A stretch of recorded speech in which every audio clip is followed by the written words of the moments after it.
Thank you for listening to this PodcastOne production. Now available on Apple Podcasts, PodcastOne, Spotify, and anywhere else you get your podcasts. The following program is a PodcastOne.com production. From Hollywood, California, by way of the Broken Skull Ranch, this is the Steve Austin Show. Give me a hell yeah. Hell yeah. Now, here's Steve Austin. All right, everybody. I'm talking to my good friend, Brian Knobs. Brian, welcome to the show. Hey, thank you for having me, Steve. It's good to be talking to you.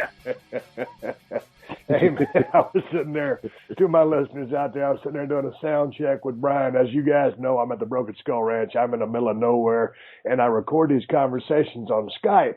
And so me and Brian were getting some levels and seeing how his quality of sound was, and I asked him what kind of phone he had, and you said you had a Galaxy notebook.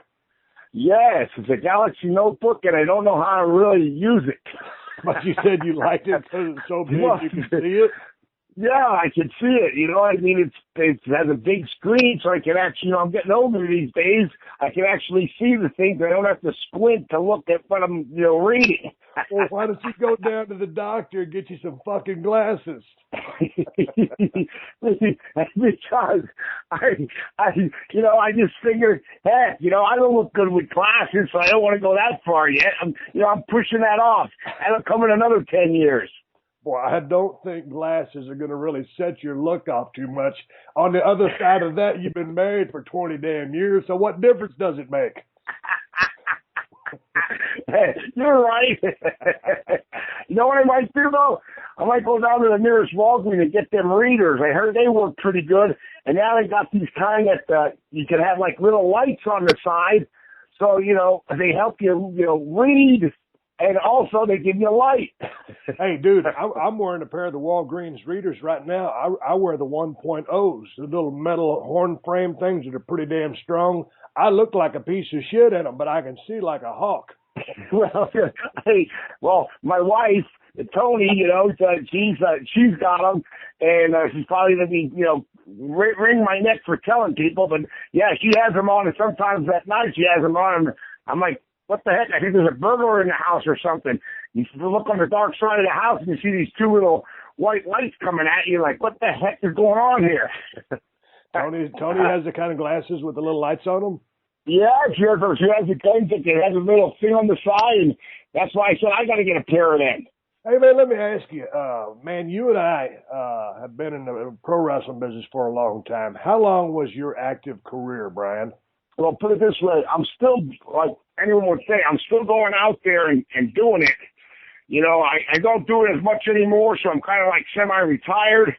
But 27 years I've been doing it. Okay. I mean, it's really taking a toll on the body, I'll tell you that. I know, I want to get to that. But the question I want to ask you is, I know your wife, Tony, pretty well. Every time we get a chance to get together, whether you guys are in L.A. and we hook up with myself and Kristen or just around. But I've known you for a long time. I've known Tony for a long time. How long have you guys been married? 20 years in January 21st, but we've been together, living together and everything for right now 23 years, and this coming January it'll be 24. So there's my question right there. I've been divorced 3 times. I'm on my 4th marriage.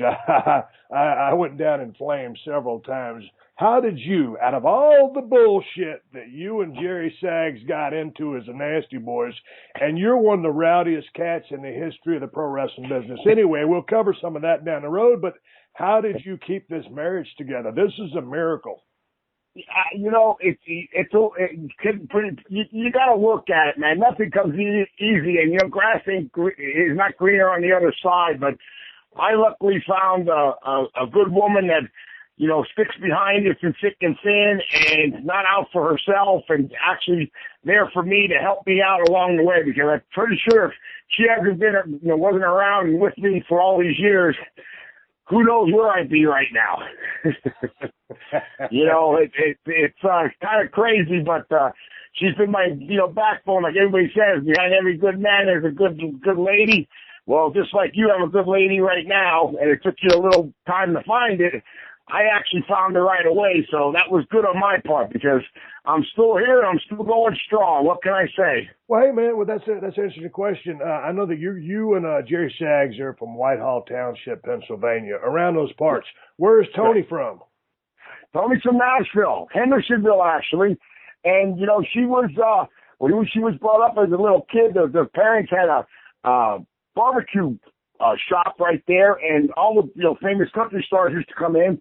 And believe it or not, I can't, you know, one time I got drunk and I was really getting on her, but when she was a kid, Roy Orbison actually babysitted her. She used to go in, with, little Roy, he actually passed away in the fire they had back in the day. But Roy Orbison and Johnny Cash used to babysit there. You know, they used to, you know, go on, you know, sleepovers and stuff at their houses, and it's pretty cool to say that, you know. And I didn't believe her, you know. I thought she was BSing me. And then I took my parents. We went to Nashville with Tony, and we went to see Johnny Cash and June Carter when they were still living. And Bill were standing in line to get their autograph and, you know, introduce it to my parents. And Johnny looks up and says, "How you doing, Tony? How's your parents doing? How is this doing?" And we got it all on tape because she had the video camera going, but she had it on her side so we wouldn't look like marks. You know what I mean? So, but it's all on camera. And June's asking how her sister's doing and this and that. And it was pretty cool. So after it was all over, I went, well, she wasn't BSing me. It was actually a shoot. You know what I mean? Hey, let's talk about some ribs here in a second, because you guys were known for your drinking, as I was, but you guys were really known for your roughhouse tactics, your ribs, the life of a party, and sometimes the assholes of the party at the same time. I always got along great with you guys. When did you and I first met? Was it in WCW, or was it on the road somewhere when we were with different companies? Do you remember when you and I first met? You know, the first time, Steve, I think it was WCW. I'm pretty sure that was the first time, and you were with, Pillman at the time. Yeah. And you guys were running strong.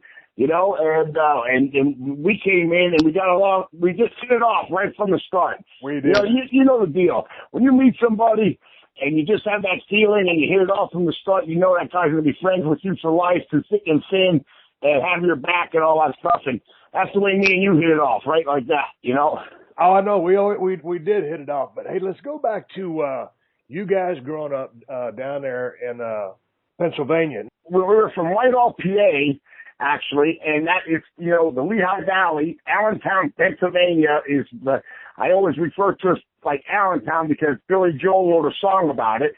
So it was, you know, we're living here in Allentown and they're closing all the factories down. So I'm going to become a pro wrestler and show everybody in Allentown what I can do. No, but so when did you fall in love with the business? When did you start watching pro wrestling? And I'm guessing because of your location, you were getting WWF.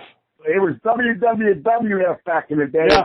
Steve, it goes all the way back to the early 70s when Pedro Morales went against Bruno Sammartino at Chase Stadium. I mean, we used to get, it was all WWF, and we didn't get no others.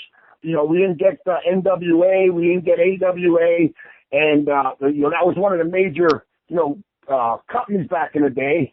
And I guess Vince Sr. ran it, but man, you know, they had Puro Football. They had S.P. Jones. I mean, you know, Superstar Billy Graham, Bob Backlund.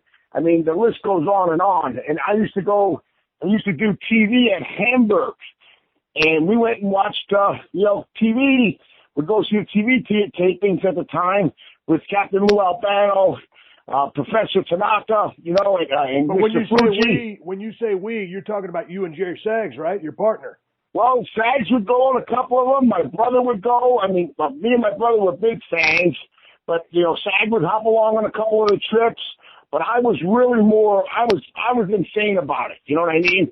And Sag liked it, but he wasn't as crazy as I was for it at that time. I was going to, you know, everything. I would like, every time they would come, I would want to go, you know, to a TV taping. And then I guess something happened in Philly.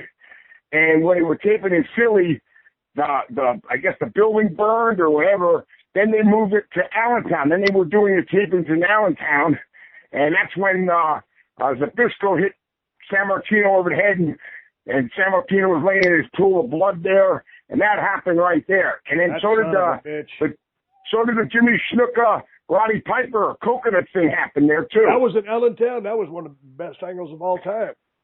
Yeah, that was either in Allentown or in Hamburg, but I think it was in Allentown, you know. Okay, so you got... memory gets a little foggy these days there, Steve. Yeah, but okay, so you're bit by the wrestling bug, so you decide that you want to get trained. How did you end up over there getting trained by Vern Gagne and Brad Ringens? Well, first of all, me and Ty were getting in a lot of trouble.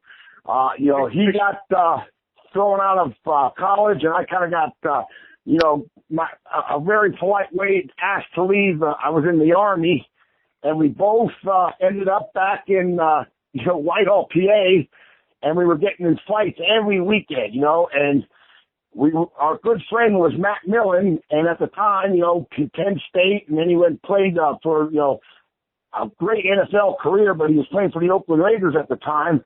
But he was good friends with me and Sag. He was a couple of years older, and he sat us down and he said, "Hey man, you guys are gonna wind up in jail. You guys need to do something with yourselves."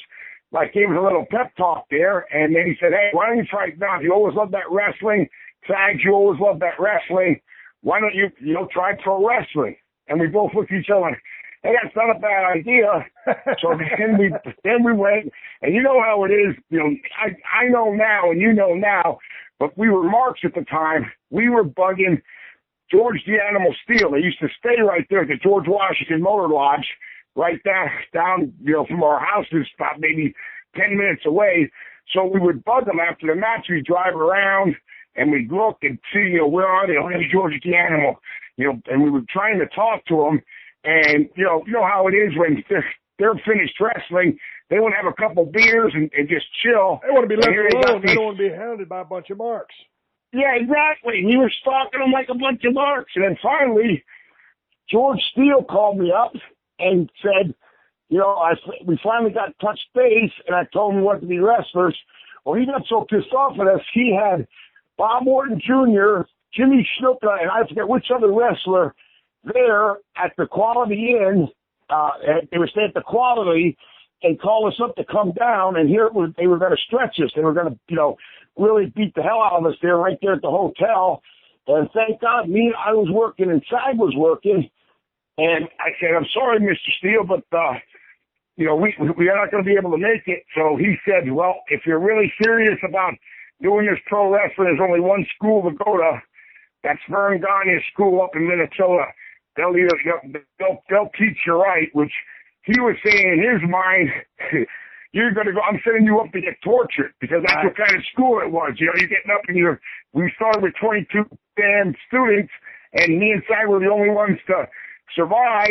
And the only reason that was is because we lived on the bottom of Brad Reagan. Brad Reagan's trained, you know, the Olympic champion. He was our coach, and we lived in his house, so we were on the bottom of his house. So our car broke down, so there was no way. We were kind of stuck. It's like we couldn't get out of there. It was like, you're here, and you're getting tortured. I'm telling you.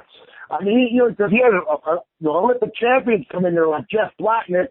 God bless his soul. He's not here no more. But you know, he came in and stretched, and we got stretched by everybody. You know what I mean? But the craziest part about it was, hey, let's face it, he's an Olympic champion. When we came to the camp, there was no wrestling ring. It was Olympic mats. I'm going, we were on them Olympic mats for 3 months, Steve, and we got tortured. I mean, we got tortured. And Brad was actually, we were real wrestling, and we were getting hammered, and we were going every day, almost, I think it was 4 or 5 hours a day. I mean, it was like an Olympic training camp because that's what Brad was used to. Yeah. And then when you couldn't even lift your arm, then Vern Gagne would come from the office, all dressed up in his tie and take his tie off and get down there on the mat with us and put us in these shooter holes till we screamed.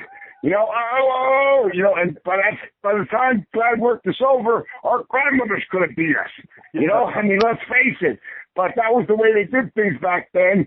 You know, I guess it was almost like they tortured you to try to get you out of there. They didn't want you passing the school. I've got to ask you this: with all the amateur greats working out with Brad Ringen, getting stretched by Olympic level athletes, and then here comes Vern with his background, with all this scientific amateur training. I don't remember you guys employing any of those tactics as your tag team, the Nasty Boys. You guys, don't get me wrong, you get your high spots in, but you guys were brawlers, lots of punching and kicking. What happened to the scientific amateur stuff? Because we went back to our old ways of barroom fighting. There you go. That's what got us into the business anyway. We were getting in trouble back in PA, and Matt Millen said, you guys are going to wind up in jail. Why don't you try to pro wrestling? So when we finally learned the business and take bumps and hit the ropes, we went back to what we knew best, you know, punching and kicking and barroom fighting.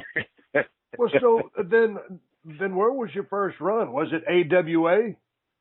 AWA was our first, territory, but you know, back in the day how things went. We went through, we went through the school. It lasted about 4 months, almost 4.5, 5 months.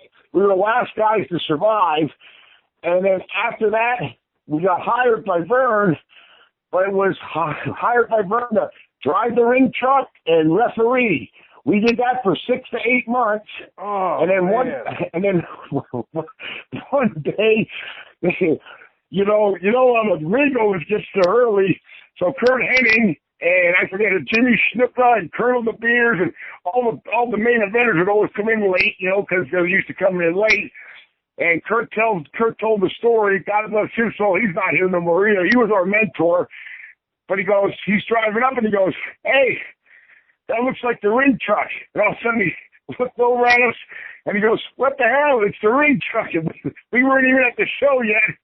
And the main eventers were coming in late, so the ring wasn't even put up.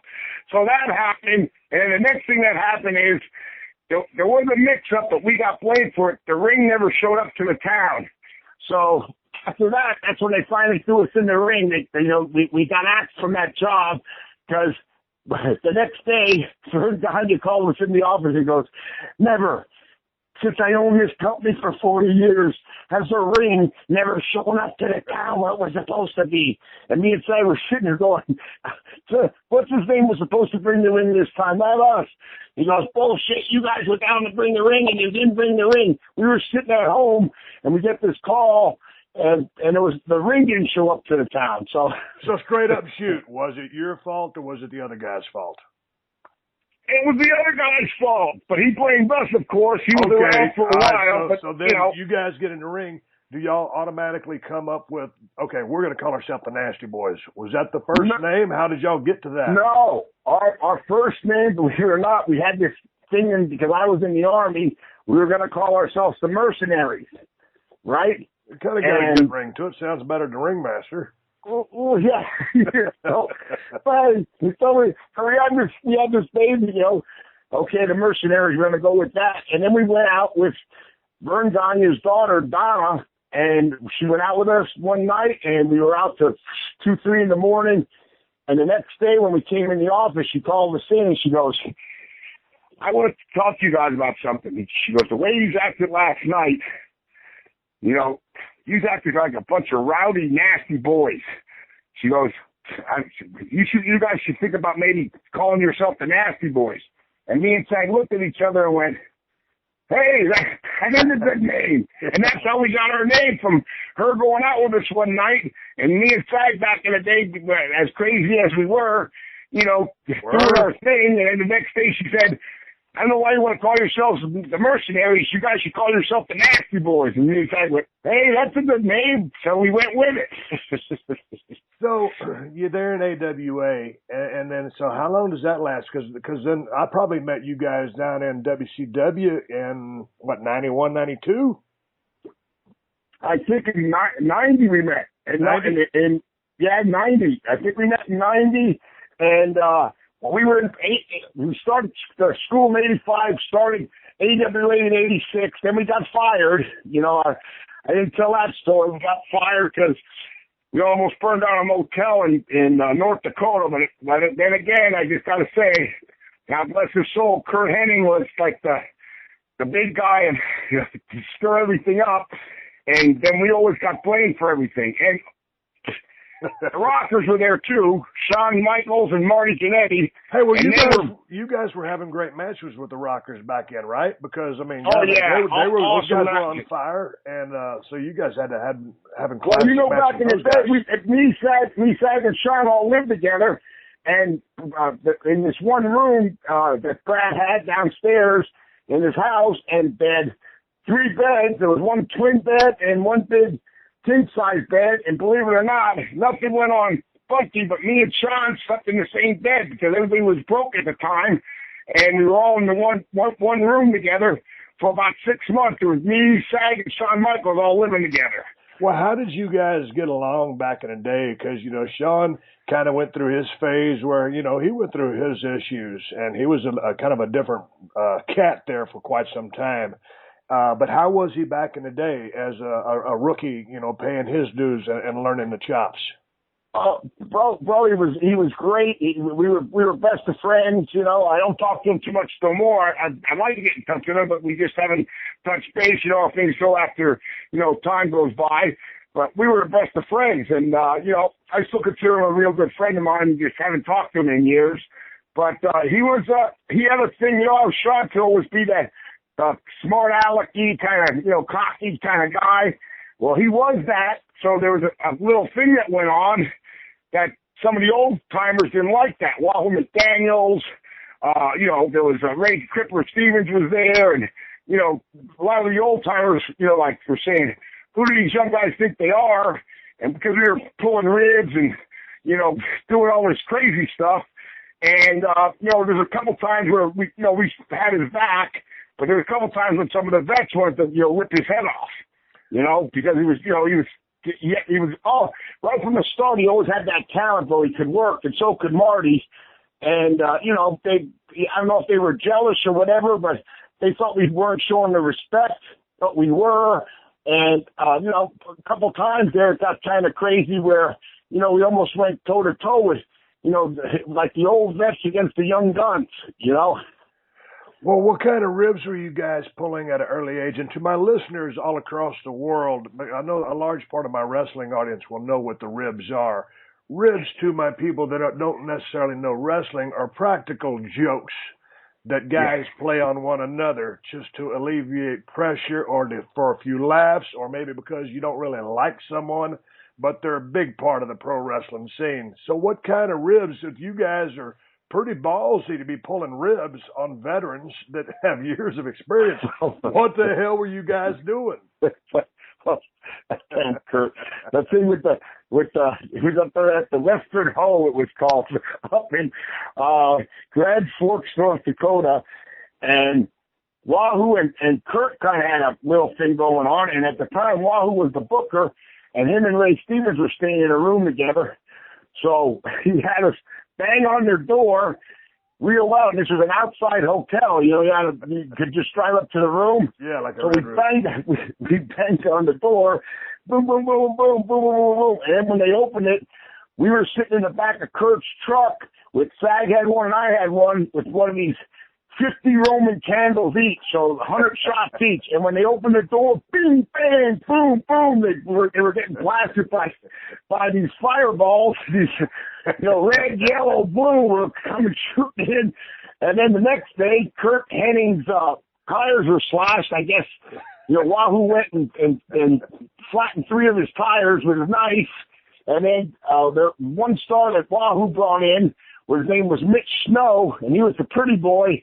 Well, he drank too much and fell asleep, and then he woke up with no eyebrows. No, that was one of the. It's funny. It's funny how anytime you guys are around somebody and someone goes to sleep or passes out, more correctly, y'all had a nasty tendency to shave off said eyebrows. What was it with the eyebrows that you guys love so much? Dude, I don't know. That was something that Kurt Hennig, I don't know who actually invented that damn rib, but, I lost my eyebrows a couple of times. And you know what? It wouldn't cut both of them off. You would only shave one of them off. So you look like a moron when you're going through the airport, and it takes a while for them to come back. Oh, hey, I want to tell you, I only got Kurt once, and it was great because he didn't know it until he got to the airport. And when he went to check in his flight, because we were in the Tennessee territory at the time, in the Mid-South. This was in 87. Yeah. And we finally got him. He didn't know it. And we rushed him to the airport. And then when he got off, and he gave his ticket on, that's when the lady was looking at him weird, and he touched his thing and went, "You son of a bitch, you got me." You know what I mean? So this is what he did to us. Me and Chad had a one-bedroom. And in this one-bedroom in Tennessee, we had the Rockers staying with us. We had Scott Hall at one time staying with us. Everybody staying with us in this one little shitty, crappy one-bedroom apartment. So about Kurt leaves and about a month goes by, and me and Sager at each other's throat. Sager's going, "Wash your fucking stuff. You know, it smells like shit in here." And I'm going, "It's not me, it's your stuff." You're right, right? Yeah, we were almost going to fisticuffs. Finally, we go and clean the whole room out. And right in between, we both had twin beds. But in between, we had the nightstand. We pull out the drawer, and we're cleaning out the drawer. In the very back, there's a Dove soap container. And Chad goes, "What's this?" And when we pulled it out, that damn Henning took a dump and put it in that Dove container, that Dove soap container, and put it in the back of our night table stand there in the drawer, and it was like a shit deodorizer, and it stank up the whole room, and had me and Chad almost at fisticuffs going, "Your stuff stinks. No, your stuff stinks." And here, Kurt rigged us and put a real live poop deodorizer in our room, you know? And that's the thing about, Kurt was a tremendous worker and one of the nicest guys. I mean, he introduced me to a lot of people when I first came to WWF, but he was always so good about helping guys, taking them under his wing, mentoring a lot of guys. But to people who didn't get a chance to really see or know too much of Kurt Hennig, God rest his soul, he was one of the biggest ribbers in the history of the business. And Kurt was one of those guys. And I didn't know Kurt real well, but I knew him well enough. He just had that personality where you could be mad at him for like 15 minutes. And then, you just had to forgive him because he was such a cool guy. And, he was just mischievous and he always had that smile on his face. I don't think as many times as I crossed paths with Kurt Hennig that I ever saw that guy in a bad mood or without a smile on his face. No, and you're right. He was always in good spirits, Brian, and he was one of our mentors when we first started in the business. And I'm telling you, man, it was to learn from him, and not only wrestling wise, and learn the psychology and all that, but the ribs. Oh my word! You always had to watch your back. I mean, it was a big thing back in the day when they would always put these padlocks. They would get them from the small high schools we were wrestling at and everything. And then they would put them on your bag or lock your bag up to the top of the rafters, and you would have to go try to get a superintendent there or a janitor with a bolt cutter if they had one to cut your bag down. If not, you were stuck in a town the whole night. Either that or they put all the combination locks on your belt loops of your jeans. Yes. And, then you walk around with a bunch of combination locks. Oh, it was exactly. total bullshit. And God bless his soul, Hawk from the Road Warriors came in and went, "Nobody ribs the Road Warriors." And then when they came out that night, they had a padlock on their brand new Lincoln on all of the door handles. Yeah. So when they went down the road, they were going all the locks were rattling, and they mixed up their brand new town car they bought.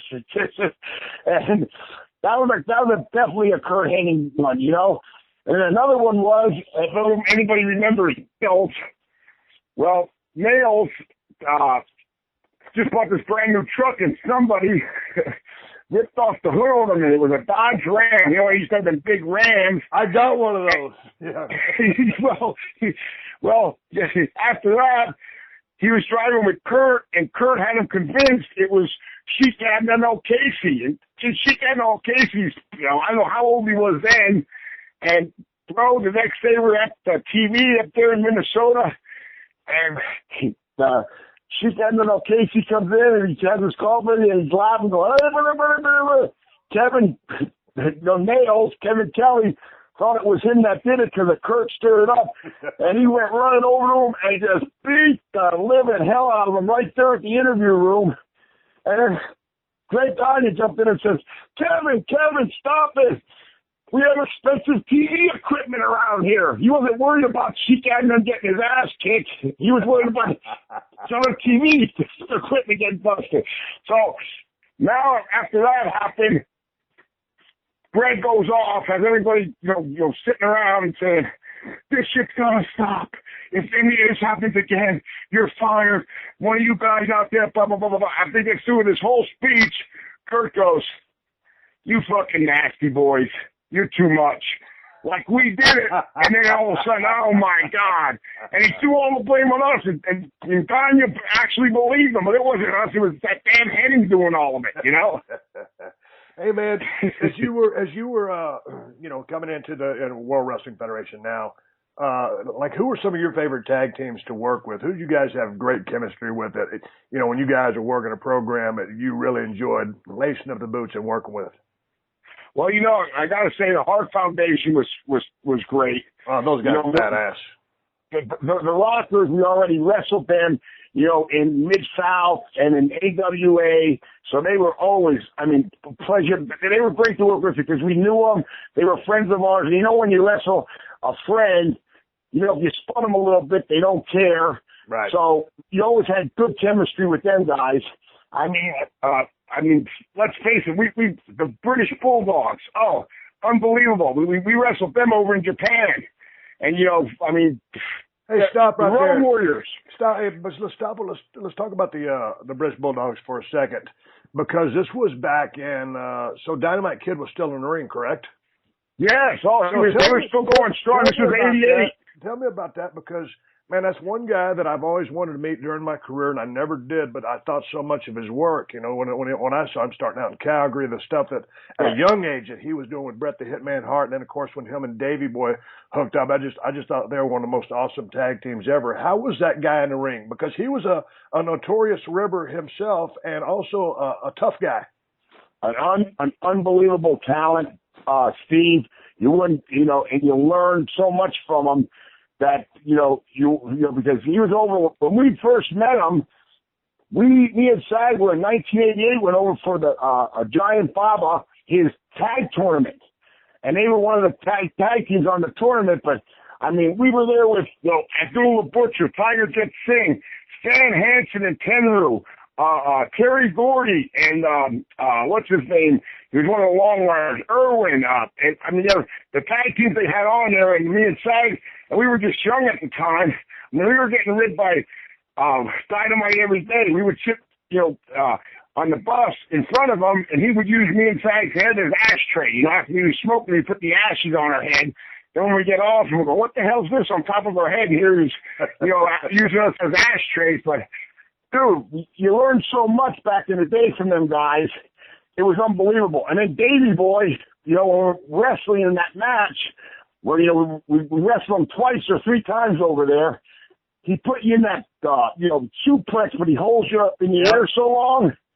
Dude, he had me up there for over a minute or so. I was ready to pass out. I'm like, when the hell is he going to drop me? I couldn't breathe anymore. And finally, he went down with me, and I was like, oh, thank God.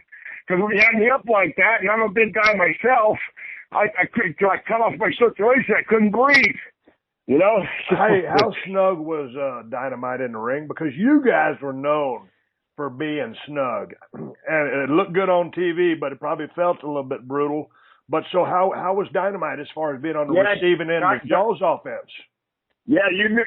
He laid it in. He definitely laid it in, but it was nothing that you got injured on. It was something like, hey, this is pro wrestling, kid. So just take it. You know what I mean? So. And that's what we did. It was solid. He worked solid, but he never hurt us, Almost like the Steiners. When we first got into WCW, nobody wanted to wrestle the Steiners. Like, they were hurting people and throwing them around. They threw them to us, and they said, hey, you guys are going to wrestle the Steiners. We said, great. We loved the way Robbie and Scotty wrestled because it was kind of our style, too. And we had the greatest matches with them guys. because we didn't care. And you know what? Me or SAS, can knock on wood, we never got hurt once wrestling guys. And they would throw us every which way but loose. And you know what? Even if you didn't want to go, you were going, because they were actual wrestlers from Michigan, so they knew what the hell they were doing. So there was every suplex in the world, me and Sad were getting tossed around like a bunch of beanbags. You know, I also think about, when I go back to think about Rick Steiner, because I remember first coming across Rick Steiner watching Mid-South and Power Pro. And back then, I mean, he was super jacked. You know, he had that lower center of gravity, you know, his shoulders as wide as a barn door, great genetics, shoot wrestler. And that dude was just tough. And then, you know, on the other end of that, then you got Scott, the gigantic Jacks. And with all of the maneuverability, the athleticism that guy had with the Frankensteiner, those guys were just unbelievable athletes. And I was always, I always got along great with the Steiners too. And I wrestled both of them on some singles occasions and had really great matches with them. But they were fun to work with, but they were some physical specimens. They wanted to toss you around. You was going to start flying. Well, you know, Steve, if they wanted to do anything, they were doing it. And, you know, you just had to be prepared, because there was no stopping any suplex they wanted to do. They would get you in that hole, and you go with it. And even if you didn't want to go with it, you were going with it. You know what I mean? So, but I must say, I don't know, you never got hurt wrestling them, right? Oh, no, I loved working with them. Well, the thing was, when we first came to WCW in 90, nobody really wanted to work with them because they were, you know, tossing guys around, and I guess a couple people got hurt. And they threw us in there, and we had to go. That was the match that got us to the WWF, that match, the Halloween Havoc match. They went out and they said, you know, you guys are wrestling the Steiners for the, you know, United States Tag Team Championships, and they built an angle up, and we kind of laid them out on the signing, you know, when we were signing the actual supposedly contract in the middle of the ring, and we were the first ones actually to lay them out, so it got us good heat. And then, bro, we had the greatest match at Halloween Havoc. We went 24 minutes with them guys. Sag got juiced open, and almost like you got juiced open that time wrestling Brett. It was the same thing, the hard way, over the top of the head with a chair, and Sag was bleeding, and we just kept on going, and we went all over the place. I mean, we were getting thrown off the top rope with these suplexes. We were back and forth doing, you know, crazy-ass stuff that wasn't even seen back then. And, you know, after that match, about 2 days later, Hulk Hogan called me, because I knew Hulkster at the time, and he says, hey, Vince McMahon wants to talk to you. And Vince gave us a call and offered us a job up in the WWF after that Halloween Havoc match in 1990. The Steve Austin Show. The Steve Austin Show.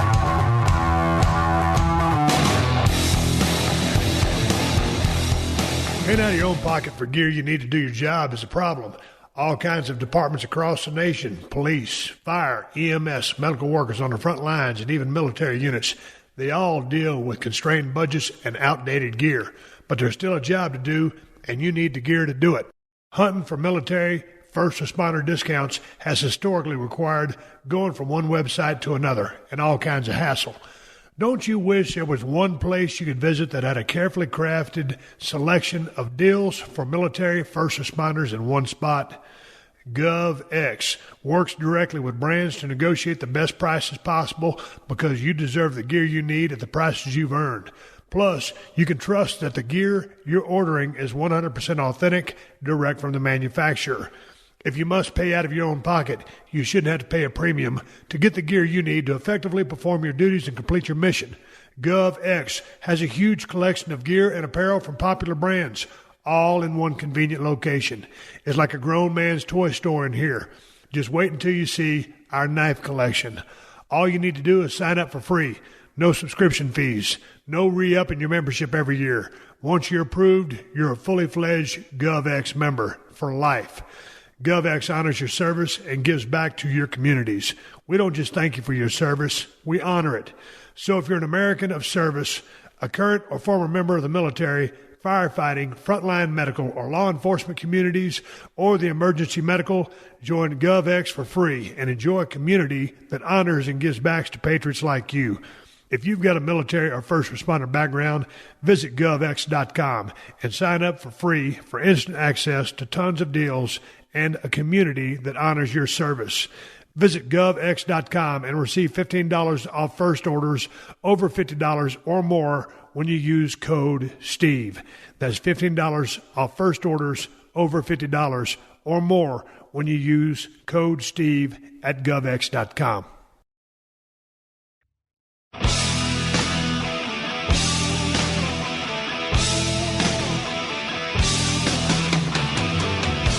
All right, everybody, I'm talking to my good friend Brian Knobs.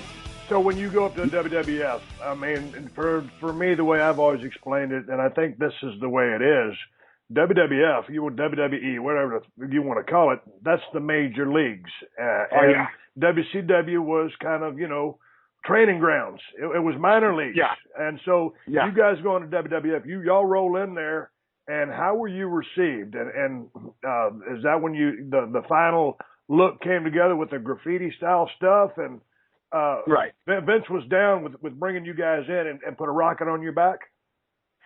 Yeah, you know what? They did that, and we didn't even know they were doing what they were, going to do. We just thought we were coming in there to work, and they had us already, he didn't tell us, we already had us figured in. We got in there in November of 90. We actually started at the same time Undertaker started. And Really? Undertaker was in that, Undertaker came in the same time we did. And, he was in that Survivor Series in 1990, but we weren't. And then in 91, the Royal Rumble, they put me in, and they didn't put Sags in that one. And here I looked on the list, and Jimmy Hart was, our manager at the time. So it ended up to be the last three that was going to be in the ring were me, Earthquake, and Hogan. And I was going, really? Are you kidding me? And, so it ended up, bro, that was, there we were at the end of the Royal Rumble in Miami in 91. And, Paul said, how do you want to go out? And I said, well, give me the big boot, and I'll go out backwards over the ropes. And he looked at me, and I weighed about 290 at the time. He goes, you sure you can do that, brother? And I said, I promise you, Hulk, I won't let you down. And Billy gave me that big boot. I was so amped up.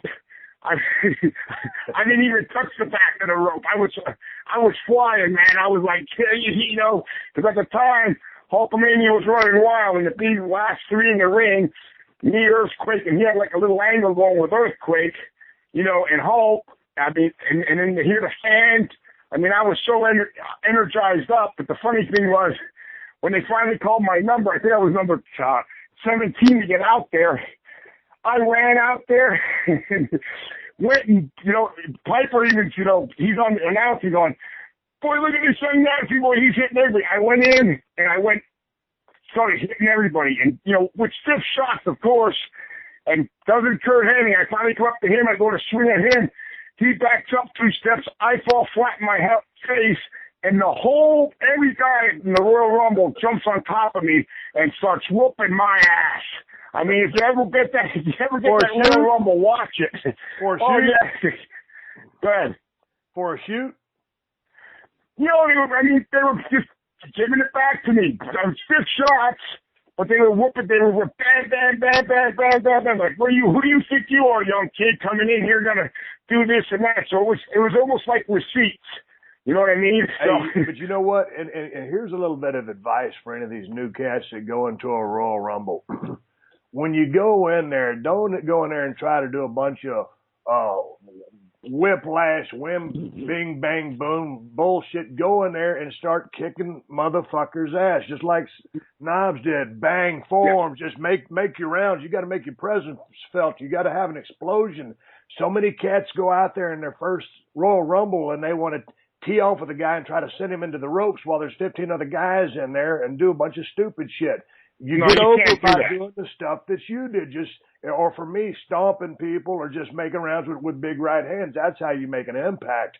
But you said, I want to backtrack a little bit. You said when you went in, you were figured in. And let me explain that to some of my listeners that don't know the professional scene too much. Figured in means when you come in, okay, let's talk about when I went in as a ringmaster, I wasn't figured in.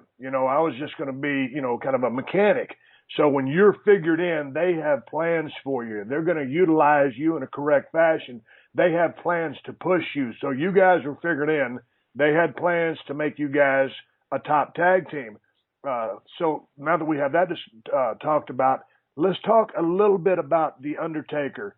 When he was making his debut on the same timeline as you guys, I remember, Mark, back in the days in USWA, wrestling in the Sportatorium in Dallas, Texas, when he was the Punisher, and I had a match with him, and he tried to take care of me, and I stunk the joint out. But when he and I knew him, I watched him as Mean Mark Callis in WCW. Right. He always had that mean, tough guy look. There was money written all over him. You just didn't see it yet, or they didn't. And so, man, all of a sudden he goes to WWF, and he comes out as The Undertaker. And when I first saw him debut, I was entranced. I thought it was the greatest fucking gimmick I'd ever seen in my life. And he played it to a T. And you would see little kids on the front row, Brian, scared. I mean, really fucking scared. That's how good this guy was. Nobody in the world could have pulled that gimmick off like Mark did as The Undertaker. No. So what did you guys think as this guy started sawing his way through the competition? Well, he was always good. He was a friend of ours, so we got, because we all came in there together. But we were there for his first match. I mean, I don't know how many wins he has now. Is he on 20? But his first match was against Jimmy Snuka at WrestleMania 7. Right. And our first big deal was WrestleMania 7. We wrestled the Hart Foundation and won the WWF Tag Team titles. And that was the biggest, like I said, everybody asked, well, what was the greatest match you guys ever think you had? And I said, well, there was the match against the Hart Foundation, because that's the one that stamped us as you're legitimate. You're in the WWF now. You just won the, tag belts at WrestleMania 7. And now we're up to, number 30. So I feel like an old NFL player when they, back in the day, they go Super Bowl 1 and Super Bowl 2 and, Super Bowl, we were at, number 7, 8, and 9. And, there is no other venue that is like WrestleMania. It is the Super Bowl in our sport, and to be involved in any of them is an honor, let alone winning the WWF Tag Team titles, at a WrestleMania. What did winning the WWF Tag Team titles mean to you guys on a shoot level? Oh, on a shoot level, it was amazing, because for that time, since we started, every time I would call my dad, that's all he would ever say to me. You're not in the WWF yet, kid. You're not in the WWF. And we were from, AWA, which was on ESPN. We were down in, Georgia. Then we were in WCW. And he would always mention we're not in the, WWF yet. So, when we finally got there, and then they gave us that push, and we didn't even know we were getting the push. And I'll tell you, it pissed a lot of people off, because there were a lot of different tag teams at the time. Not the Rockers, of course, because they were friends of ours, but there was Power and Glory, Roman and Hercules, and the Road Warriors. They had been there already a year and still didn't see the belts. And you know how, that had to be, because, Joe and Mike were the Road Warriors, and let's face it, I know they wanted the strap, so here we come in, and boom, we come in November, and in March, or the end of March, we're the tag team champs. And then we went into the gym after we won the belts. Everybody's working out with the belts on, eating ice cream cones. And that had to get some heat, because some of the older guys thought, why are they giving the belts to them two effing idiots? You know what I mean? So it was what it was, but it definitely was the greatest time ever, one of the monuments that I'll never, in my career and in my life, it was one of the best times ever. I mean, it was out in L.A. yet. Colin McLaughlin, the Home Alone kid, was there. Henry Winkler. I mean, all the stars. And it was supposed to be at the L.A. Coliseum, but then because the war broke out, they switched it from the Coliseum to the sports arena, And it was still amazing. It was the most, amazing deal that happened in my wrestling career was, WrestleMania 7. That was the bomb, man. Hey, man, what was it like? You said it a while ago, Hulkamania was running wild. Shoot, I was down in WCW or wherever I was at. What was it like being in the middle of Hulkamania there with the Hulkster himself? Dude, it was unbelievable. And I would watch his matches, and what really amazed me, and it still did, because it happened when he wrestled The Rock, but this would happen all the time, was after his match was over, he'd spend that 10 or 15 minutes posing down, and nobody would leave the building. You know, usually after the last match is over nowadays, everybody's bolting for the doors.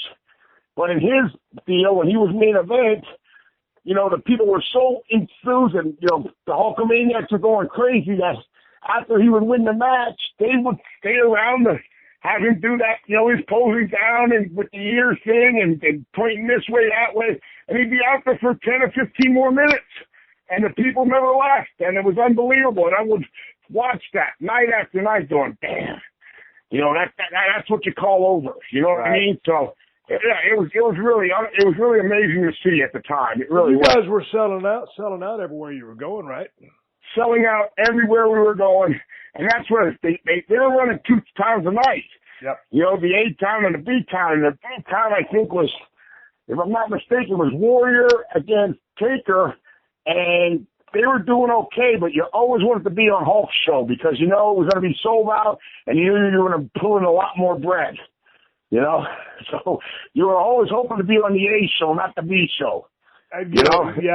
The B towns are usually a little bit smaller venues. You know, that card wasn't as stacked as the main event card. So yeah, right. The money was always be on the A card. Let's talk a little bit about tag team wrestling. I love tag team wrestling, but I figure a tag team has to be together for several years to gel and to have the chemistry and the psychology and for one guy to go out there and be able to read the other guy's mind and see the direction a match is going. And you just mentioned some great tag teams a while ago. And, you know, back in the day, I used to enjoy, you know, of course, the Killer Bees, along with all the other guys that you've mentioned. And, of course, you know, Road Warriors and, you know, down south, you know, Midnight Express, Rock and Roll Express. But Rockers, but right. you know, Jack and Jerry Briscoe to go way back. But you know, yeah, Arn Anderson, Tully Blanchard, Arn you know, Arn and Ole. I like both combinations. So my point is, man, tag team wrestling is so fun to watch, and it's just an art form. If you have a good tag match on the card, and you've got 2 over tag teams, I mean, it's hard to steal the show from those guys if they're on and they want to work, just because of that the dynamics of the things you can do with the referee. Do you still watch wrestling today? I still watch it, and sometimes, you know, I watch it periodically, you know what I mean? But don't you miss it if I know somebody on it. Don't you miss it's a lost art. There's no really, it seems like they don't really care about tag team wrestling. They just put this guy with this guy, and, you know, they'll be a team. They make a dumb name up for them, and it's usually a piss poor name. They just have 2 guys, and they'll work together as a tag match as a tag team for, you know, a couple of weeks, couple of months, and then split them up, go their separate ways. But I miss the days back when, you know, like the Hart Foundation, back when those guys were a tag team, man. I dug it. You guys, y'all were a tag team. And they'd split you guys up every now and then and work a single, but I like you guys as a tag team. Right. And right. And you know what? Very, very, very rarely, though, did they split us up too much. I mean, we would get split up when we were ready to go to a big, like, SummerSlam or something, and then they would put us with one of the, you know, like, I would wrestle Hawk or Sang would wrestle Bret Hart, or, you know what I mean? Right. And they would build to the match that was going to be the tag part team of the match. storyline, yeah. Right, exactly. But it's a dying art right now, and like you said, all of that together made the phenomenal of the show. I mean, all of the different characters together. You know, and nowadays you see a lot of just everybody's dressed the same. I mean, they're getting into more of the costumes and stuff again, but mostly everybody has this, you know, the short shorts, a great body, and a lot of tattoos. You know. Hey, yeah, you know, I could go crazy on that. Sometimes it frustrates me. Let's talk about one of the maneuvers, if you want to call it a maneuver, you guys used in the ring. It was the infamous pit stop. And to my fans that listen to the show, the pit stop was when one of the Nasty Boys would raise their arm up, exposing their armpit, while the other Nasty Boy would seize the victim by the back of the neck and rub his face into the other Nasty Boy's armpit. So that would not be a great environment to be in, because you know how it is. You know, Brian, you get on the road and you start traveling, and you guys were really on the road for some serious days there, and your ring gear starts smelling like shit, and you try to wash it every couple of days in the sink and just let it dry. But, and you always try to stay clean, but certainly you guys had to rib some people with that and not wear deodorant or do stuff like that. And was there ever, first of all, did you ever do that on purpose? Yeah, we definitely did, especially for people that we didn't really, if we didn't, the person that we were wrestling was a kind of a doofus or an idiot, we definitely would make sure we were stinking pretty good when we did that maneuver, And believe it or not, a guy who helped us out with that maneuver, if you call it a maneuver, was Adrian Adonis back in '88. Yeah, when he was in AWA, when we went back to AWA, he was one of the guys going, "You guys call yourselves a nasty boy, you don't do nothing. What stuff really nasty are you doing?" And he kind of mentioned about doing it, and we inside perfected it, but he was one of the guys that told us about doing it. Man, and he was a legend. I mean, please. Hey, man, let's talk about Adrian Adonis for a second. I love that guy. From his early days, I liked him. He got a little heavy towards the end, but I love that guy's ring work. I loved his psychology, and when it came time for him to get the heat, he just switched gears. And he was mean and nasty, and he had that mean streak, and he could be a real piece of shit. Of course, that matchup, and was it one of the WrestleManias against him and Piper, which was so classic. But he was just a great. I loved his work. And he had this great psychology, and it was just like the old school, like Piper, another good friend of ours. He just they were good friends. So whenever any good friends get in the ring together, you're going to have a good match, especially when, both of them knew their characters and, how they were. So,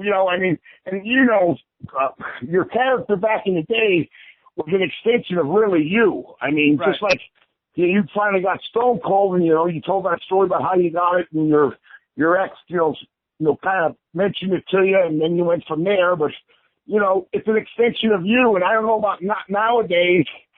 And I'm not cutting it down because I love pro wrestling, but when you have writers writing and giving you that character, it's harder because back in the day, every character that was out there was an extension of that guy, like Jake the Snake or Rick Martel, the model, or, you know what I mean? You could go down the list, and every guy that was, whatever their name was an extension of that person, Even The Undertaker, and let's face it, Mark was had a little dark side to him there, so, it worked. And it's all that feeling out process, and so that if some young cat in the business is listening to Brian and myself talk right now, man, you can start off as something, but you can go through a period of trial and error and experimentation.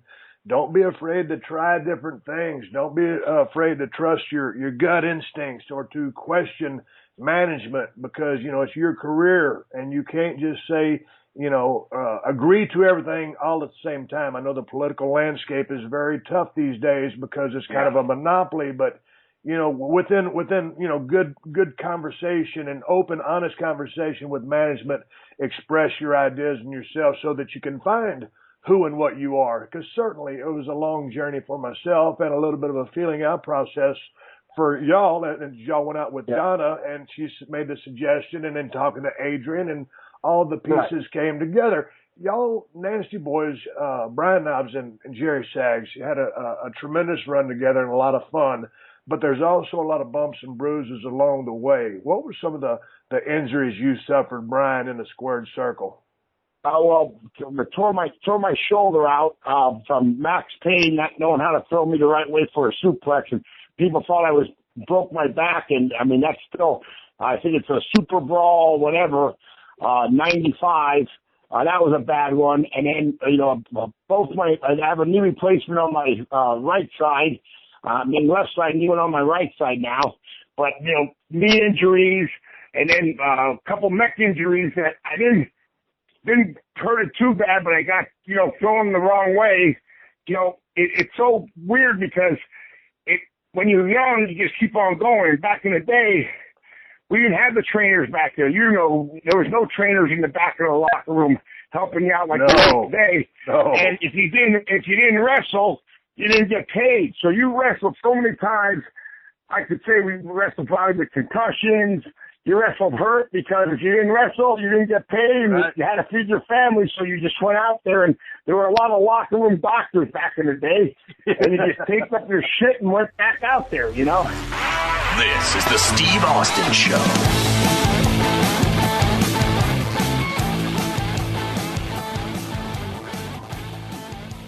You own or rent your home? Sure you do, and I bet it can be hard work. You know what's easy? Bundling policies with Geico. Geico makes it easy to bundle your homeowners or renters insurance along with your auto policy. It's a good thing, too, because you already have so much to do around your home. Go to geico.com, get a quote, and see how much you could save. It's Geico easy. Visit geico.com today. That's geico.com.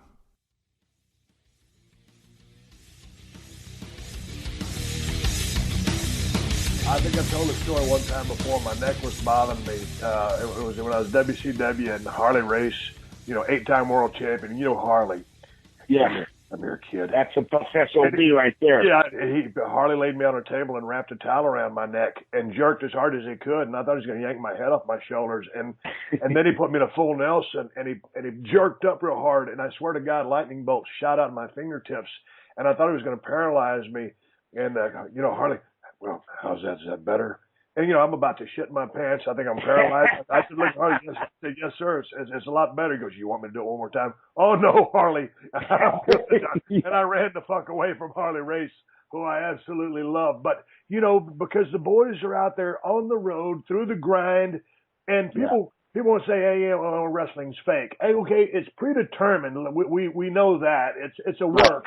But man, when you get out there and you're picking up 300-pound guys, 6'3", 6'10" guys, and, sometimes you don't always drop them flat, or you don't get dropped flat, and you start getting this whiplash thing, which happens, and all these injuries come into play, and it's just a process of the boys trying to take care of the boys. It's that inner circle, and like you said, guys will try to turn into self-made chiropractors, read books, give adjustments, and it's really that's just the way it was, and now the evolution is, and thank God that this new generation of pro wrestlers in WWE have access to all these doctors, this great medical care, because a lot of guys back in the day could have lasted longer than they did, but that's what we did back in the day. We worked on each other.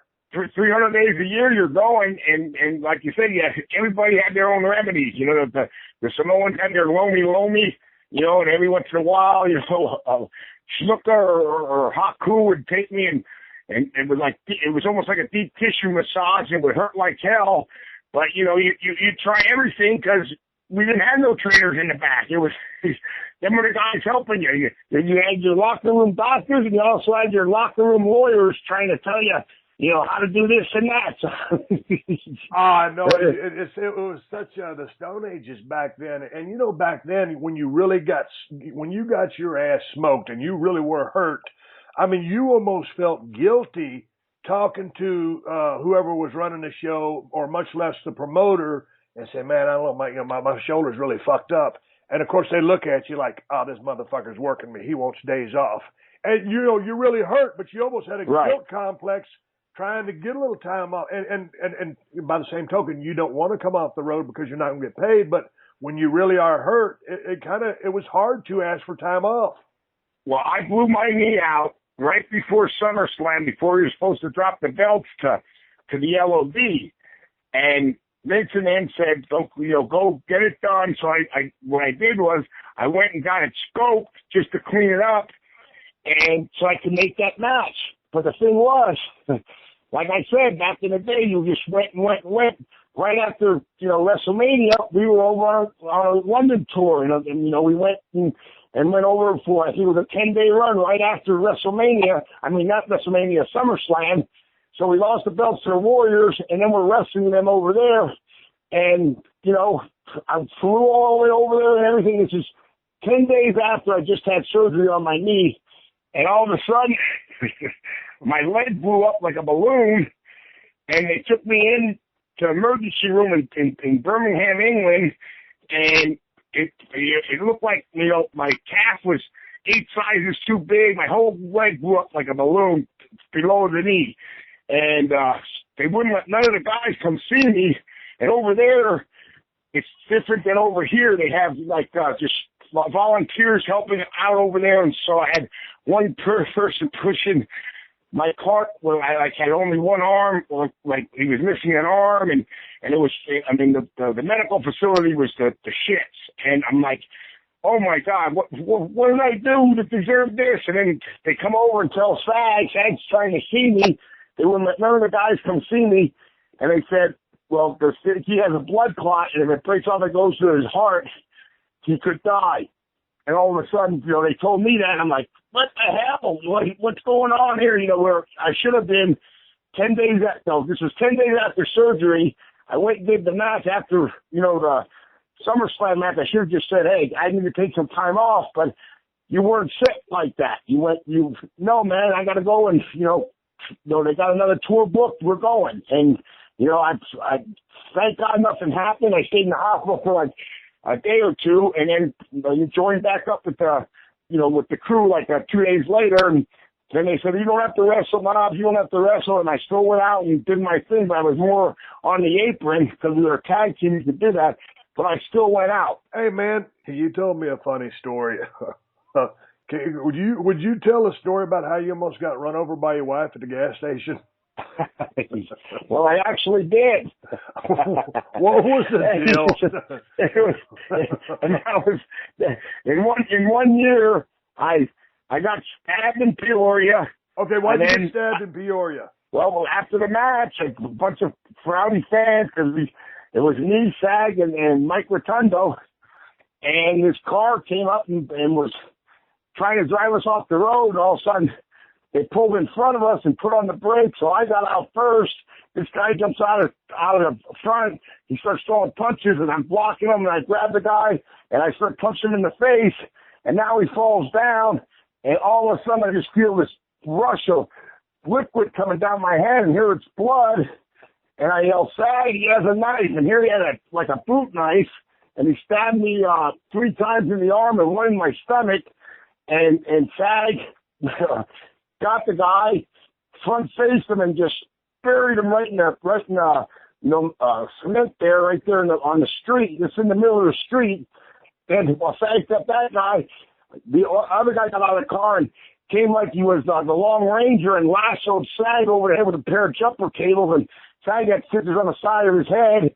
Mike Rotundo, the big shooter, our good buddy Mike, was out there, and somebody got at him in the eye. I was, where are all these wrestling skills, Mike? So anyway, with the fight's over, we got these guys laid out, and I said, man, I got to go to a hospital. So I kept my arm up over my head, and while we were going to the hospital, Mike's flying like a bat out of hell to get to the hospital. And here we go, we get in, and they rush me in, and I'm in the emergency room, and SAG follows me in. And here they get me, in the operating room, but the room where they're going to work on me and see how bad I am. I had like a Oakland Raiders, like big sweatshirt on. It was in Peoria, Illinois at the time, and it was freezing. So when they pulled it up, I had my arm up there, for almost 10, 15 minutes, and all the blood ran down and accumulated, underneath the sweatshirt. Yeah. So when they picked up the sweatshirt, all the big splatters of blood hit the floor, and it went boom, boom, boom, boom, boom, and it just blood went everywhere. And SAG went, oh my God, his liver. And I just went, ugh, and passed right out there. And they said, get him out of that freaking operating room. So, I mean, what a deal. What an ordeal, So where did you end up getting stabbed? I got stabbed 2 times in the forearm because I had the guy in the headlock when I was punching him, 1 time in the tricep and 1 time in the lower stomach.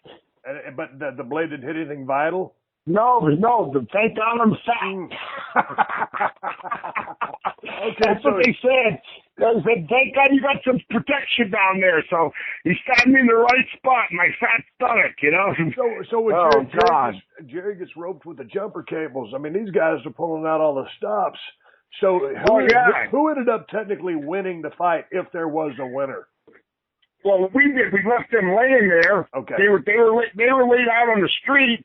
But instead of us because we were in the middle of nowhere there, we were trying to go to a hotel, but it wasn't in like downtown Peoria. It was on our way, like, we always stay out by the airports, and, right. And sometimes when you're out there by the airports, there's not really nowhere, there's nothing out there. And by that time, this is 1992.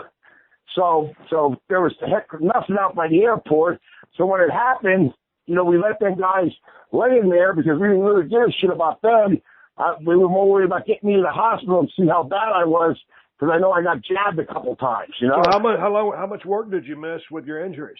You know what? I don't think I missed too much. Probably, I would think maybe about a couple weeks, and I was back out there again. Okay, so you got stabbed in Peoria. It was a tough year. Then what happened?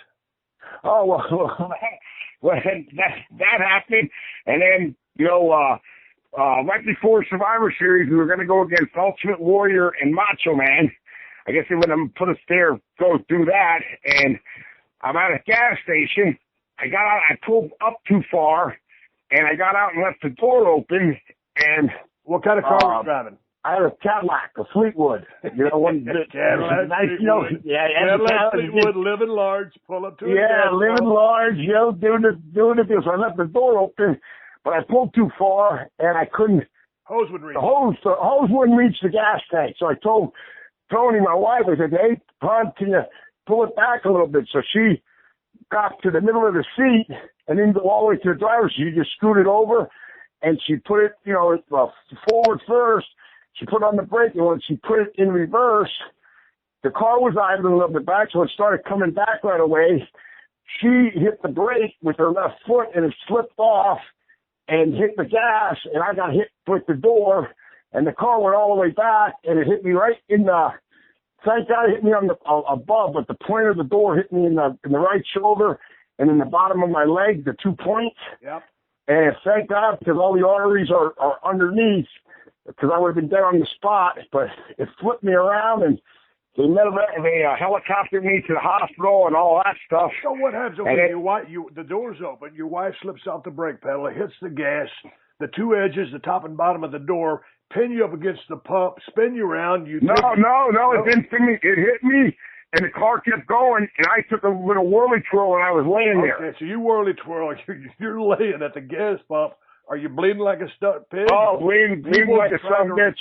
One guy, actually, I ran into him later. He was like a paramedic that was just happened to be there, and they called the ambulance. They got the helicopter, took me to the hospital, and then SAG had to call Vince, and he said, "Hey, Vince, I'm sorry to tell you, but Niles got ran over yesterday or last night by his wife," and he goes, "What else can happen to that poor bastard?" Because all this stuff happened in 1 year span. So how are you feeling these days getting out of bed? Easy to get out of bed sometimes, harder a little bit other times? Hell no. These younger kids never saw the movie, but North Dallas 40 with Nick Nolte. He was a football player there, and it's a movie about he was a football player and how he was. Well, that's how I feel getting out of bed in the morning. You get out of bed and you get up in like shifts. You got to stretch this way, stretch that way. Hear this crap, hear that crap. So. But did you see the writing on the wall midway through your career, or did you ever see a guy that had been out of the ring for 10 or 15 years and see how they were walking or ask how they felt? Did you know what you were headed to? Not really. I must say I really didn't. I mean, I kind of knew it was going to be like that later on. But, back in the day, you really didn't think about that. You just went on, and I wouldn't even change anything today. I mean, hell, it is what it is, and it's called pro wrestling for a reason. That's why, we get so mad when people say it's fake, because, hey, it may be predetermined, like you said. There's a lot of blood, but sweat, tears. Let me show you on everybody thinks the ring is so soft too. I mean, hey, it hurts. It's pro wrestling. You know what I mean? So I could tell anybody, I say, get on the road. Well, not with me now, but back in the day, get on the road with us and just go for 30 days straight and see what you think after that. But then you string, some 300-day years out of that and do that for 10, 15, 20 years, or in some cases 40, as some of our coworkers have made it. And it adds up. It's like interest. It compounds daily. I feel pretty decent myself. Recently, Brian, we lost one of our brothers. Mad Dog Vachon passed away at 84 years of age. I know. Did you ever cross paths with Mad Dog? I have. I've met him. I met him like once or twice because he was an AWA guy for a while, and him and Vern, you know. And he came through every now and again, and not to wrestle, just, you know, to say hello, or if we were in in Canada at the time.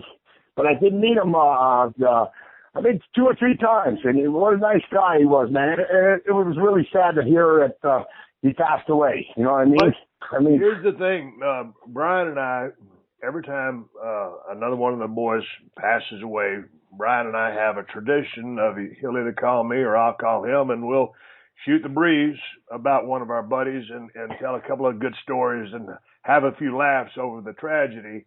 As right. This was Mad Dog was 84. He didn't OD. He didn't do anything stupid. You know, he lived a long life, and he had a tremendous career. Was very influential to a lot of guys. And the few times that I got a chance to talk to the guy, he was just an absolute sweetheart. And so anyway, he's gone. But so you're doing well now. You beat to shreds. Are you still? You were training people for a while. Are you still training people? Are you out on the independent circuit? How can people reach you for bookings or appearances? Well, you can go to my Facebook, Brian Knobs. I'm not sure if it's any slash in there or not, but go up to my Facebook, Brian Knobs. And right now, I'm not doing the school no more. I did a Canada State for 4 years. And the guy who won Tough Enough, Andy Levine, was my student. I got a couple of guys that are working now with TNA. And, Jesse Sorensen was one, but he just got his neck hurt, so he's out. Garrett Bischoff, Eric's kid. Eric wanted to put him through a good school, so he put him through my school, and the kid's doing pretty good. He busted his butt, and some guys got to WWE like that Andy Levine did. You know, he won the Tough Enough contest, and that made me happy because he was with me for about 4 months. But it's hard training guys now to say where you're going to go. There's nowhere for anybody to wrestle. It's not like it used to be. Let me take you back to your AWA days when you were getting your start, because when I first got on the road in the USWA in Nashville, I was living in a shitbox motel. The people let me pay the rent whenever I had the money. They knew I was good for it. I was an honest cat. They were super nice people. I was making $15 or $20 per night, and most of the trips were anywhere between 200 and 420 miles round trip. Your early days there in the AWA with Jerry, what kind of payoffs were you guys making back in? We were making a little bit better than that, but then when we went to From we started there, we were making, like if we were resting, they would give us about $1.50, which was great. But then when we left there, we got fired from there twice. And then the one time we went down to Tennessee, and then that was Evansville was always $25. Louisville could be 50 or 40, And then the second time we got fired, we came down here to Florida to Steve Kern and Mike Graham. God bless Mike, so he's not here no more either. But my wife, she came to one of our matches, and then at the end of the night, I went, we were at Florida Tag Team Champions. I went, here you go, hon. She says, what's that? I said, that's my payoff. It was in an envelope. It was $30. And then we proceeded to go after the matches to McDenton's, and I blew about 85 on drinks, so, go figure. But yeah, definitely, the bigger places like AWA, paid you some money, but when you went to the little territories, it definitely was $20, 15, 30, you know what I mean? And I don't know if you ever wrestled for Mid-South, but, Evansville, Indiana was every Wednesday. And we got paid. Payday. Yeah, it was a payday, but it was. I think it was the highest we ever got paid there was $50, but it was usually a $25 or $30 night.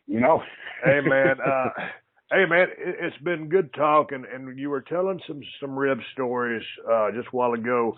Do you have another rib story or just travel story or anything to end up this conversation? Another reality show might be. It's right up here of Alley, actually. It's called Redneck Rivals. You can go to redneckrivalstv.com, and I'm going to be involved with that. But it's two families, like the Hatfield and McCoys, and my good buddy Fred Young. You met him. He came over to your house that time. We barbecued. Yep. I don't know if you remember that. First we met at Barney's Beanery with my wife, and he came out with me, and we had a couple beers there, and then we went over to your house one night when we were in L.A., and you barbecued, and man, the food was good, but the drinks were better. I had one hell of a hangover that night, but I'm doing something there, so hopefully people can see my big, fat, ugly face this coming year.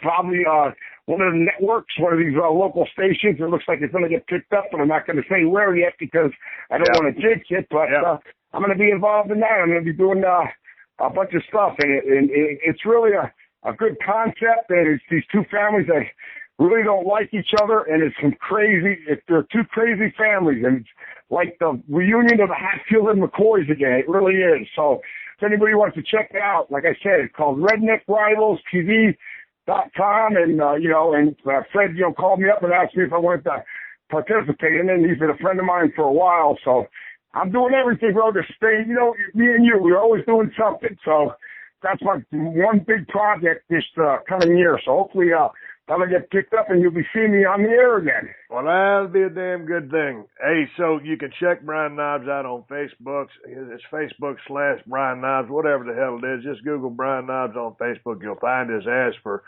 bookings, appearances, or whatnot. Brian, I'm always fun to talk to you. We stay in contact on the phone all the time anyway. Glad to hear your voice. Thank you for stopping by the Steve Austin Show. I appreciate you. Hey, it's a pleasure. It's a really pleasure of you having me on, bro. You're a great friend of mine for years. You're one of my true friends. And like in this business, you got a couple of them that you can really trust, and you're one of them. And you want to hear a good rib. An early one, we got blamed for it. And I don't know, I was taught way back in the day, never admit a rib. But Raven, at the time he was going to Scotty the Body, we were in Florida Championship Wrestling, and, he had his way doing his thing, and somebody took a leak in one of his shoes, and then there's a big pile of poop in the other one, you know what I mean? So it was, and I'm not saying it was us, but we got blamed. Well, such is life on the road. And the entertainment or the things that these guys will go through to entertain ourselves on the road for a prank, whether it's a loving gesture or a fuck you gesture, nonetheless, it is a rib. Hey, so let's wrap this thing up. Brian Knobs on Facebook. I'm Steve Austin BSR on Twitter. And I'm going to come back after I take a pause for the cause, have a word from our sponsors, and wrap up my conversation and send you guys down the road. It's Thanksgiving time, Brian. Tell these motherfuckers happy Thanksgiving before you haul ass. Yeah, happy Thanksgiving to all of you. Stay nasty, brothers. Have some good turkey and some stuffing like I'm going to do, and feed your face, and then have a beer on me, baby. Take care, Brian. This has been a Podcast One production. Download new episodes of The Steve Austin Show every Tuesday at PodcastOne.com. That's PodcastOne.com.